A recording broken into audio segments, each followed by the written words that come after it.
एक नवरात्रे में जो पंचमी तिथि होती है, नवरात्रे की जो पंचमी तिथि है,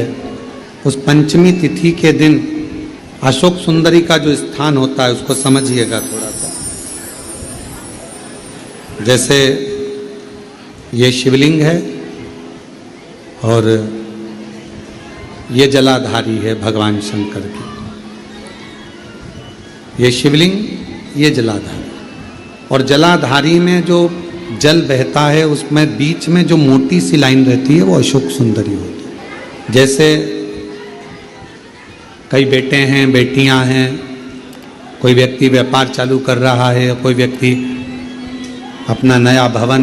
निर्माण कर रहा है, नए भवन में जा रहा है, या कुछ अच्छी दुकान खोलना चाह रहा है,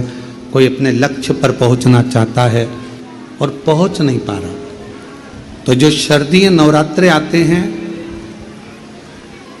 इस शारदीय नवरात्रे में जो मां आद्य शक्ति की पूजन की जो पंचमी तिथि होती है, इस पंचमी तिथि पर अशोक सुंदरी वाली जगह पर, जो अशोक सुंदरी का स्थान है, वहां पर लाल पुष्प एक समर्पित करें। जो जलाधारी है, मां पार्वती, जगत जननी, जगदम्बा, अम्बा, भवानी मैया, दुर्गा का हस्त कमल, इस पर 7 जगह पर कहीं पर भी लाल चंदन की बिंदी 7 स्थान पर कहीं पर भी रख दें। और 1 लोटा जल शिव जी को पंचमी के दिन, नवरात्रे की, शारदीय नवरात्रे की पंचमी के दिन कामना करते हुए उत्तर की ओर मुख कर कर, अर्थात यहाँ बैठते हुए शिव जी पर जल चढ़ाना प्रारंभ करें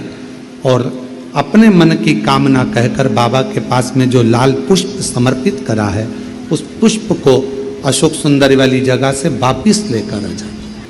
जिस लक्ष्य को आप पाना चाहते हो, अच्छी पढ़ाई कर रहे हो, खूब अध्ययन कर रहे हो, खूब मेहनत कर रहे हो, खूब पढ़ो, कोई दुकान खोल रहे हो, व्यापार चालू कर रहे हो, कोई नया कार्य चालू कर रहे हो, उस पुष्प को अपने स्पर्श कर कर या उस पुष्प का दर्शन कर कर आप एक बार जाकर देखो, आपको उस मंजिल तक मां आद्य शक्ति, दुर्गा भवानी, शिव पहुंचा कर शंकर। और एक निवेदन करूं आप लोगों से कि बन सके दुर्गा सप्तशती का पाठ अगर करते हो या दुर्गा सप्तशती को आप पढ़ते हो तो हिंदी का उसमें नीचे लेख आते रहते हैं, बहुत सारे वर्णन आते हैं, उसका भी पढ़ेंगे तो उसमें बहुत सारी बातें आपको बहुत अच्छी अच्छी, देवी भागवत में, दुर्गा सप्तशती में, इनमें बहुत सुंदर सुंदर